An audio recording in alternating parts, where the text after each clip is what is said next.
Are you curious about what yoga looks like off the mat, or keen to hear how yogis all around the world live? This show will let you in on the secret that there's no such thing as a perfect yogi. Welcome to the Plant-Powered Yoga Podcast. Please welcome your host, yoga teacher, coffee lover, vegan, and known as the Plant-Powered Yogi, Jess Ivers.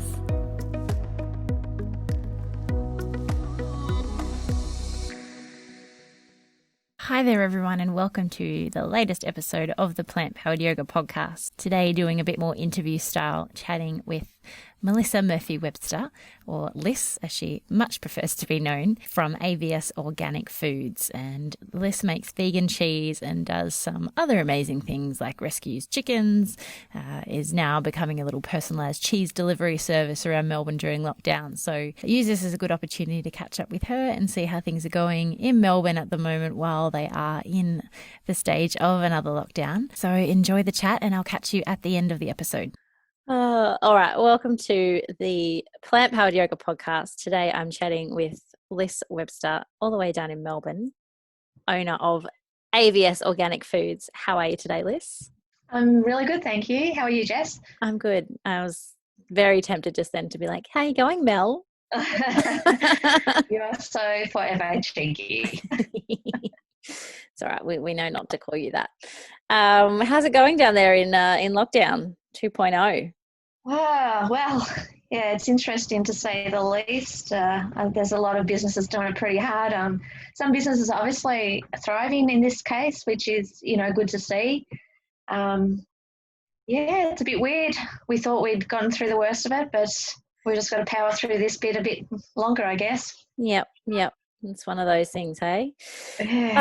Well, if people listening don't know who Liss is, and shame on you if you don't know. She is the mastermind behind AVS Organic Foods, some of the most delicious vegan cheese in the land. Oh, you're so kind. No, but it is. I'm missing being in Melbourne to get my little fix of your cheese and all your bits and pieces that I know I can't get up in here where I am at the moment. But vegan cheese, like why was that your thing you wanted to get into? It was really weird actually, because when I left my previous world, I actually was looking at doing desserts or like little things for cafes, and it turns out, comparative to people who actually do vegan desserts, I'm crap.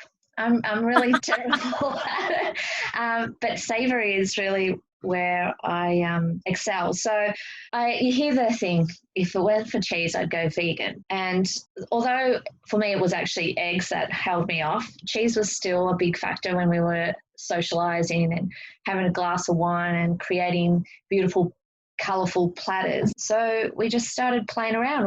Once we realised it wasn't just bobby cows, it was also, bobby goats and bobby sheep, if that's the correct terminology. And there was just no way around it. We just had to look at another option. And I started getting some really good feedback on it and added it to the business structure. And now it is the business structure. All vegan cheese. Because when you did first starting out, I should say it didn't start out as cheese. So AVS Organic Foods did not start out actually as a cheese company. You're making the roasts and the sausage rolls and the pastry more items, the savoury items like that. And then, so was it like an accident? One day you just stood, chucking some pastries and something one day and you're just like, this is some cheese. This is awesome. I did. The funny thing is, the first time I actually tried to make vegan cheese, I looked online and found a recipe for a basic cheese recipe, and it called for nutritional yeast. And at that time, I'd never heard of what nutritional yeast was. So I used yeast, like as you would.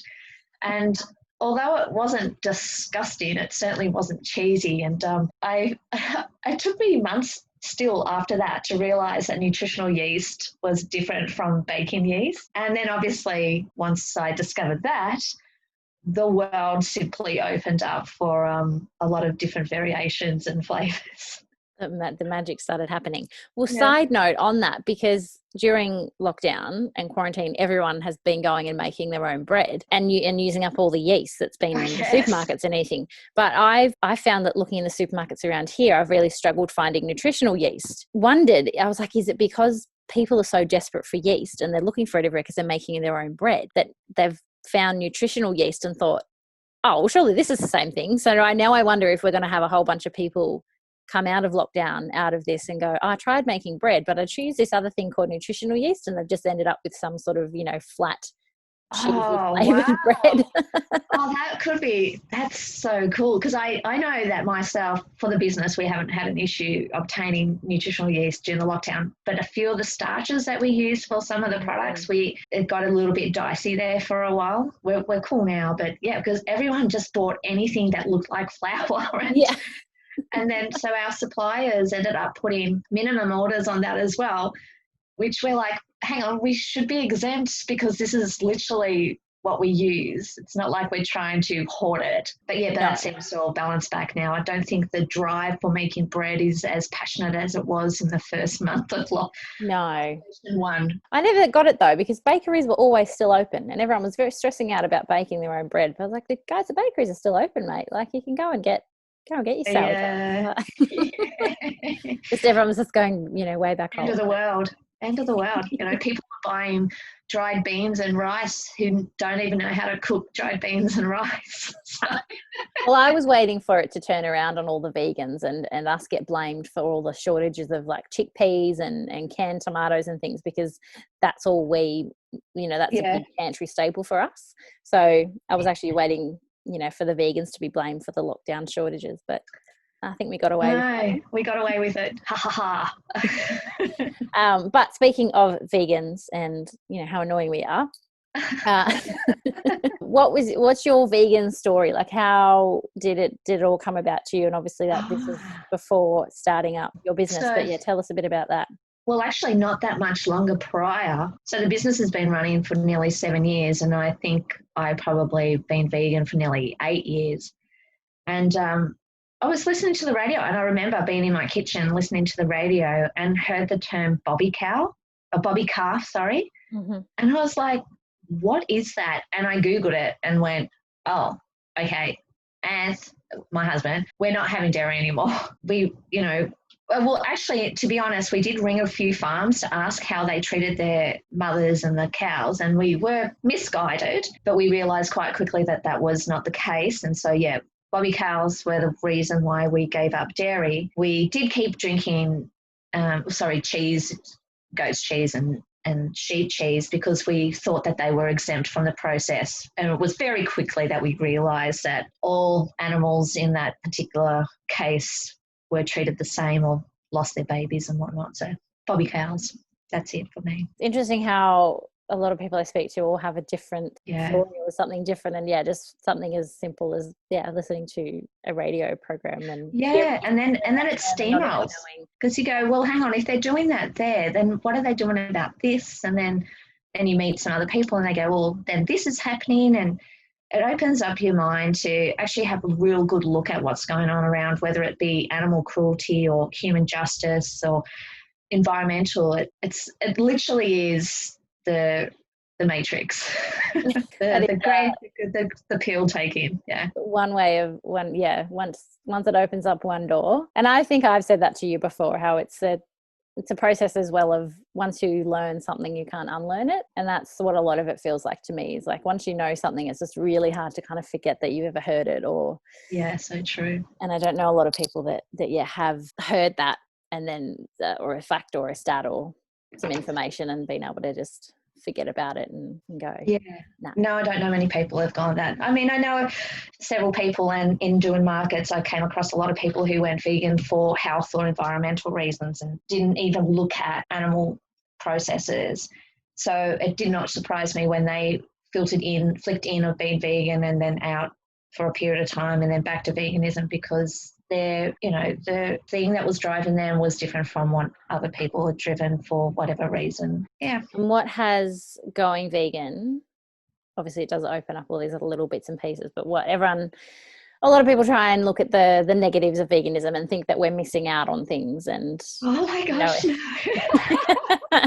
In which my life, I've never loved food so much. It's yeah, like, it's the weirdest thing. We literally were having meat and 3 veg, or a combination of that, and just making sure everything had meat in it because we thought that was the way to go. And as soon as we realized that we'd have to cook without it, we actually, I think probably was the best thing to do is to look at Asian and Indian foods and look at how they substitute, it's not substitute flavour, they actually, the flavour is the spices and the herbs that they use and the sauces and whatnot. So it opened up a massive range of different food plants that we never ate before, that we never ate. And so our diet is ginormous now.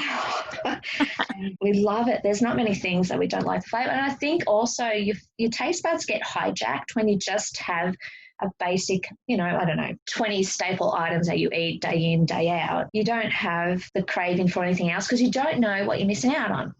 Mm-hmm. So, and then once you do, you're like, oh, okay, now I've got to try this and I've got to try that. And it's beautiful being in this time whilst plant-based foods is now on the rise and more people are into it because there's more things to get excited about tasting and trying and combining together. Gosh, so far I don't think there's nothing that a plant can't create in nature that's comparative to animal protein that I've been able to see this far. I mean, look at aquafarb. Genius. Hey, yeah. I feel like that's one thing in my life I want to get to the bottom of. Who decided that using the liquid out of a can of chickpeas was going to be such a game changer?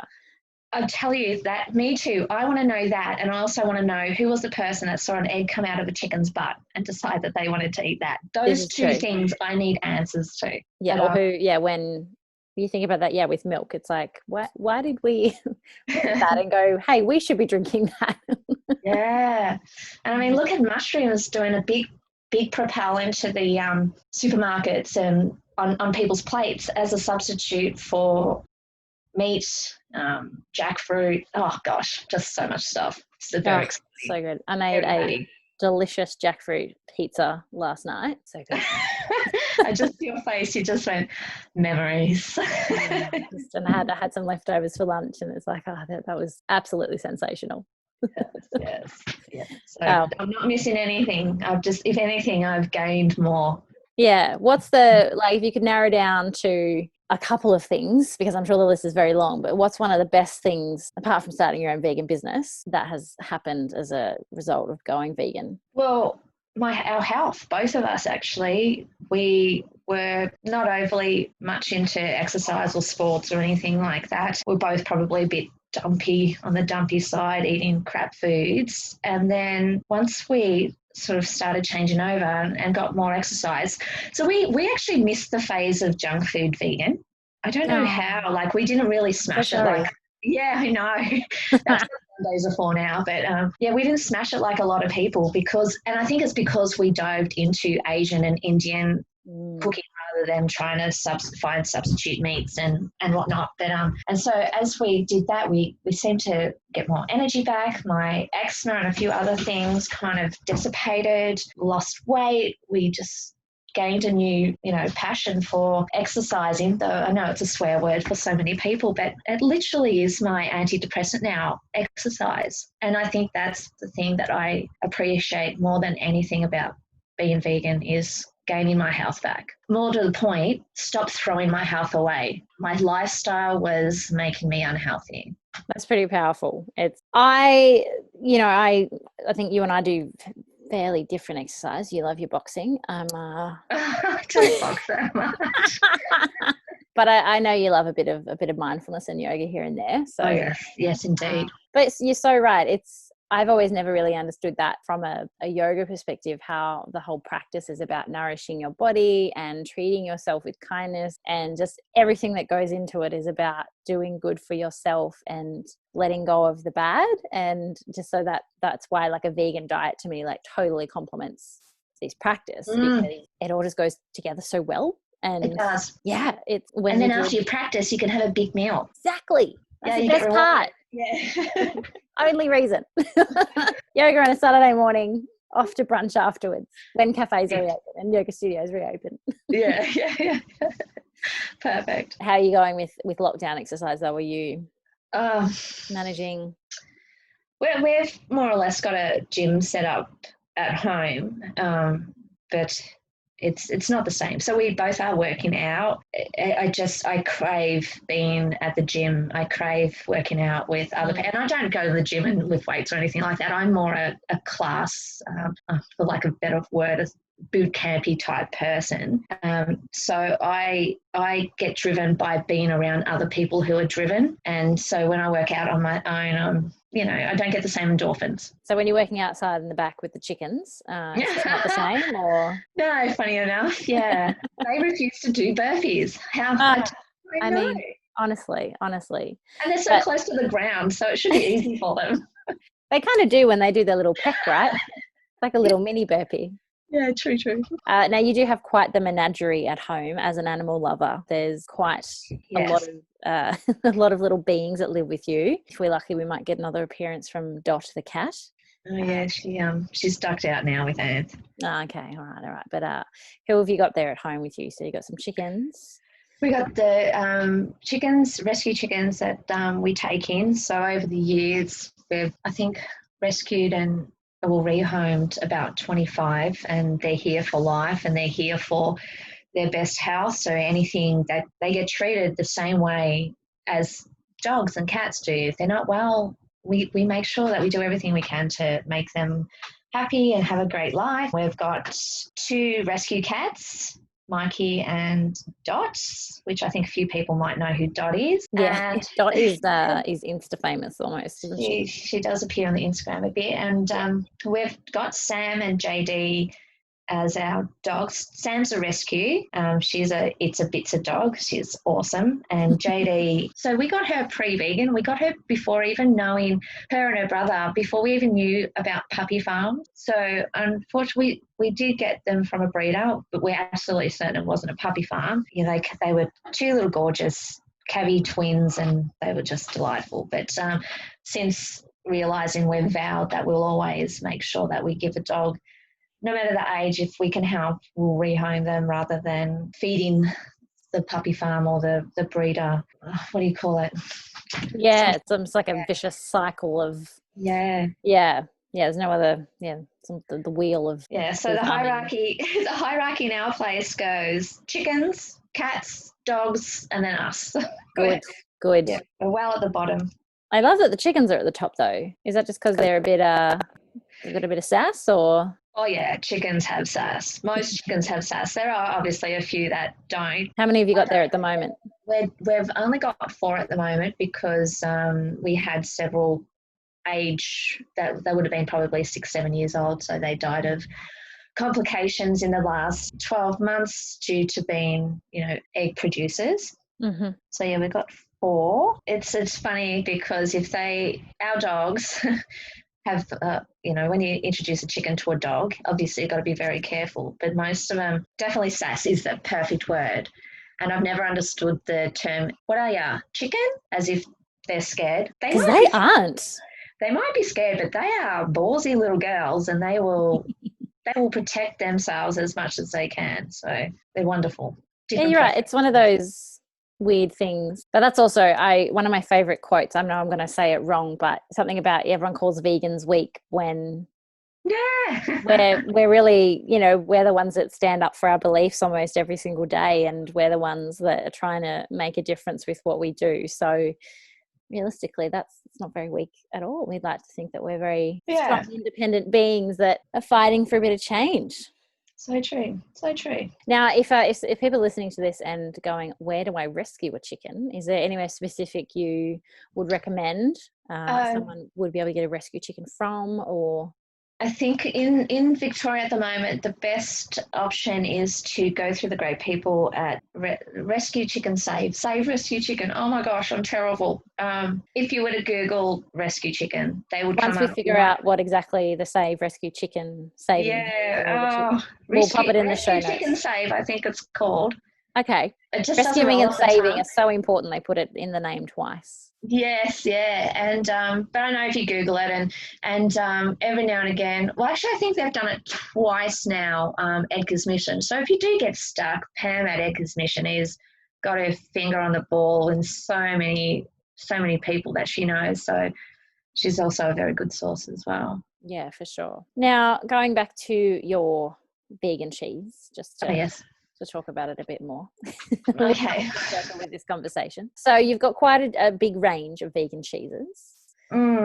What's your favourite one out of you've got the Munster cheese, which you've got a smoky version of that now. You've got some ricotta you can make yourself, some feta, some parmesan. There's a couple of parmesans. We're really into creating products that work for people with allergies. So a lot of the new ones that come through will be soy, nuts, gluten free, as well as low FODMAP. So our directive at the moment is to try to be as allergy friendly as possible, because there's just so much allergy in the world, and especially with young children, egg and milk being an issue.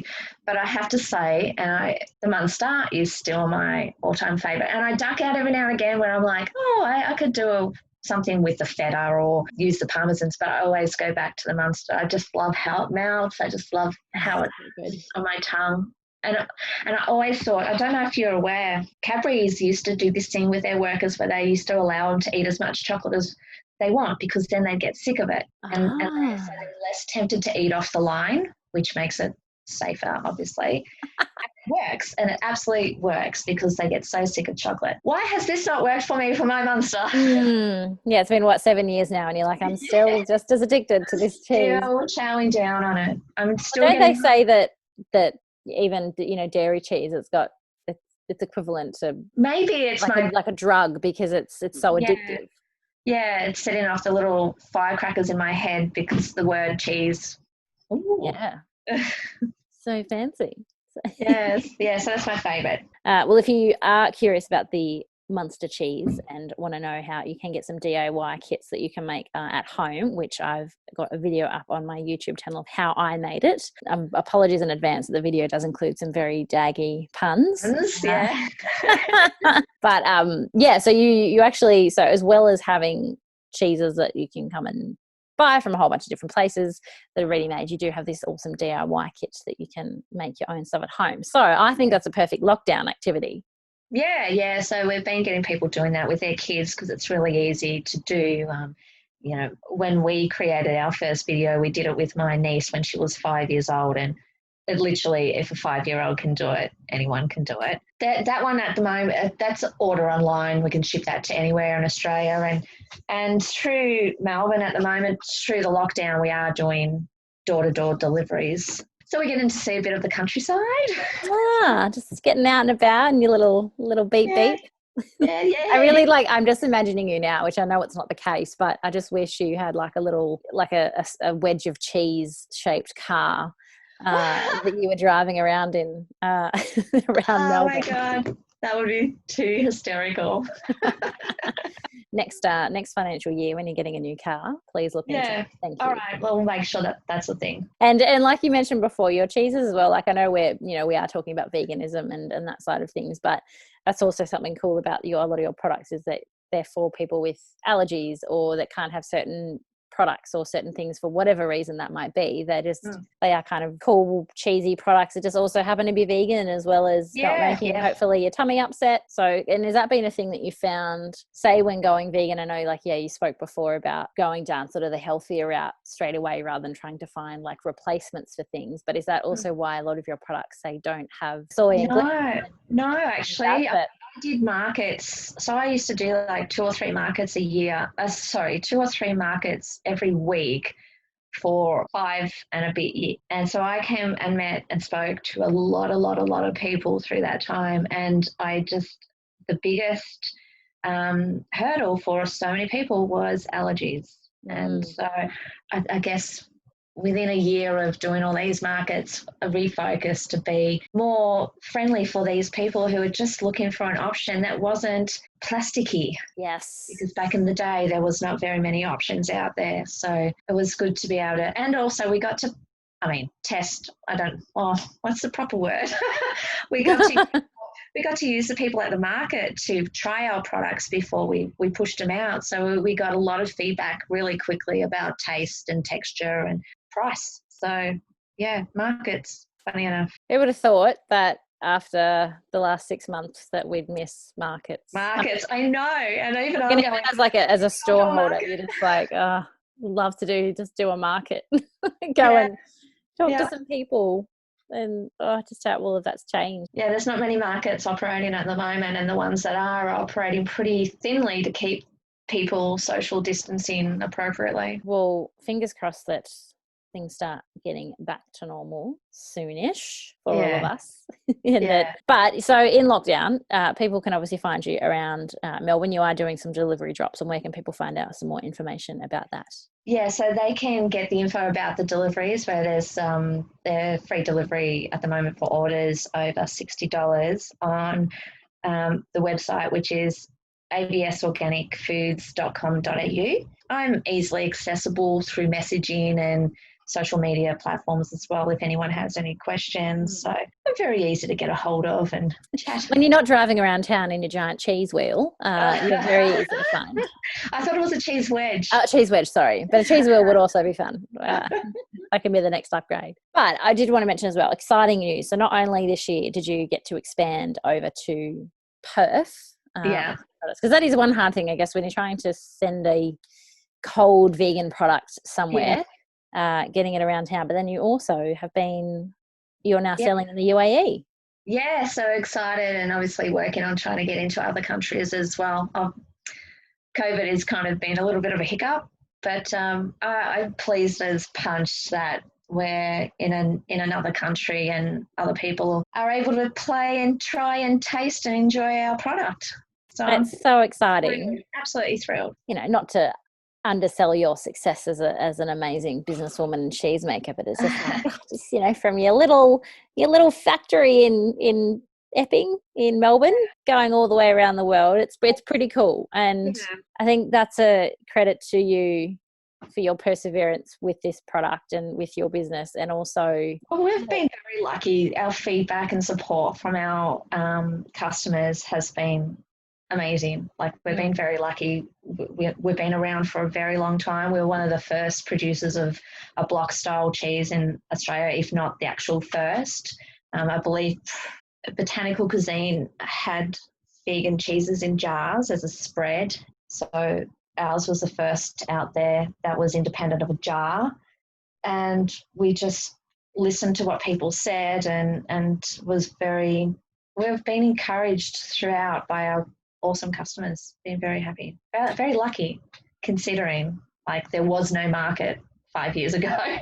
Yeah, well, that's, I think, credit to you, is you've helped kind of drive this change for this product. No, but I mean, getting a vegan cheese in the UAE is a pretty incredible thank you effort, and you should be very proud. I know, I'm very, very proud of you. So now, for the people who might be listening who haven't yet maybe taken the plunge to try veganism or have maybe been a bit skeptical about the whole thing, what's your maybe one little piece of advice you could give to someone who is considering a vegan diet or a vegan lifestyle, or where to start? I think the first thing to do is to stop trying to compare the taste of a product. So, I mean, it's not right to compare dairy milk with soy milk. They're two completely different products, and they taste completely different. So if you start with the mindset that I'm tasting something new instead of different, and open up your mind to enjoy the flavour rather than the comparison, you'll have a much easier time getting used to or phasing out some of the other products. So think about its taste, not replace. Oh, Okay. that rhymed, yeah. Just come up with that on the spot, Yeah. you. Well, I actually really like that you've said that, because drawing that back into yoga somehow, like comparison in yoga is sort of seen as a, that's sort of where our ego comes in, and it's, we're told when we step on a mat, don't compare ourselves to the person next to us or anyone else. Oh, so hard. Which is very hard. When you're like, I just want to be able to lift my head over my leg like that, or I want to be able to do that, but it is. It's that we don't want to sit there and compare ourselves to anyone else in the room, because we're all in our own little journeys to start, and comparing yourself to something as well just isn't helpful. So I feel like that's true. a nice way. With that, it's like, stop comparing yourself on a yoga mat if you are already doing that. Try your best not to do that as well. So hard. And B, stop comparing vegan food to non-vegan food, because at the end of the day, yeah, I mean, it's crazy, food, right? Like, it is. It's just food. I mean, amazing food, but it's. Yeah. I mean, if you're already eating apples and bananas and other heaps of accidentally vegan food, I mean, you're already eating vegan food. Just open up the palate. Just give yourself more variety and learn that some other things just taste way, way, way better. All right. Well, I've got a date with probably some of your cheese on the cheese board. Thank you so much for joining me this afternoon. We will put all the links to where people can find you and order your product online, and you might be able to find some around you, depending if you're in Melbourne or Australia, or even if you are in the UAE. Another country, yeah. This global brand ambassador I'm just speaking to here. If you can't find it, and this works for all small business products. I mean, it's very helpful when customers go into the stores and ask for products to be added to their stock. It makes it much easier for small businesses to get their foot in the door. So we're very grateful when people do that as well. Yeah, that's great advice. Yeah, so if you are an AVS customer and do enjoy it, hit up your local cafe, supermarket, whatever it might be, see if they can stock your favorite products, because I think now is a super important time as well to be supporting small businesses. And unfortunately, vegan businesses already kind of have it hard enough sometimes, and so hopefully we'll see most of you survive through all this. But yes, coming out, charging through the end. Well, thank you so much for chatting, and I'm sure I will talk to you again very, very soon. But thank you so much for joining us today. Thanks so much for your time, Jess. I hope you enjoyed that chat with Liss from AVS Organic Foods. Love hearing about people's journeys into veganism and how they've then even potentially transformed it into their livelihood. So it's really cool to see a vegan business thriving still despite everything that's going on. So if you can support the business, head to avsorganicfoods.com.au, and all the links for everything we spoke about are in the show notes below. And I did want to add, which I realized we forgot to speak about, if you were wondering what AVS stands for, it stands for A Vegan Smiles, which I thought is a lovely note to end on. So hope you enjoyed today's episode, and I'll be back again next week with a breath meditation. So looking forward to seeing you then. Thanks again for listening to the Plant Powered Yoga podcast. For more information, visit plantpoweredyoga.com or visit the show notes below. I'd love it if you could rate, review, or even share this podcast with a friend. Thanks so much for helping create a kinder world, and see you next time.